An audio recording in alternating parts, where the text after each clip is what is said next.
Kerala Congress M UDF-ലേക്കില്ലെന്ന് ആവർത്തിച്ച് Kerala Congress chairman Jose K Mani ഇന്ന് ചേർന്ന സ്റ്റിയറിംഗ് കമ്മിറ്റി യോഗത്തിലും വിഷയം ചർച്ചയാകില്ലെന്നും അജണ്ടയിലില്ലാത്ത വിഷയമാണ് UDF പ്രവേശനമെന്നും ജോസ് കെ മാണി പറഞ്ഞു.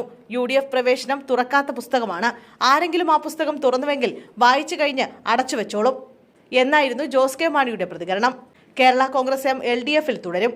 LDF-ന്റെ മേഖലാ ജാഥ ഒരുക്കങ്ങളടക്കം ഇന്ന് യോഗം ചർച്ച ചെയ്യുമെന്നും ജോസ് കെ മാണി വ്യക്തമാക്കി.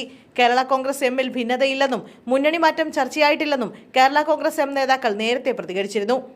കേരള കോൺഗ്രസ് എമ്മിന്റെ സ്റ്റിയറിംഗ് കമ്മിറ്റി യോഗത്തിലെത്തിയപ്പോഴായിരുന്നു മന്ത്രി റോഷി അഗസ്റ്റിൻ അടക്കമുള്ള കേരള കോൺഗ്രസ് MLA-മാരുടെ പ്രതികരണം. പാർട്ടിയുടെ ഔദ്യോഗിക തീരുമാനം ചെയർമാൻ ജോസ് കെ മാണി തന്നെ പറഞ്ഞിട്ടുണ്ടെന്നും പാർട്ടിയുടെ വളർച്ചയിൽ അസൂയുള്ളവരാണ് ഇത്തരം പ്രചരണം നടത്തുന്നതെന്നും നേതാക്കൾ പറഞ്ഞു. UDF-ലേക്കില്ലെന്നും നേതാക്കൾ ആവർത്തിച്ചു. കേരള കോൺഗ്രസിൽ മുന്നണി മാറ്റവുമായി ബന്ധപ്പെട്ട ഒരു ആശയക്കുഴപ്പവുമില്ല.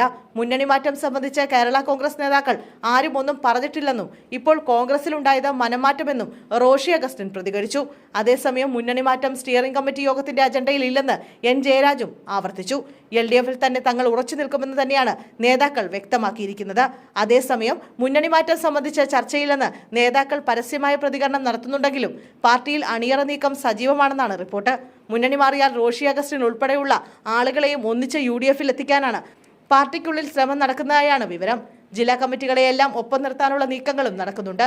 തദ്ദേശ തെരഞ്ഞെടുപ്പിന് ശേഷമുള്ള ആദ്യ സ്റ്റിയറിംഗ് കമ്മിറ്റി യോഗം കൂടിയാണ് ഇപ്പോൾ നടക്കുന്നത്.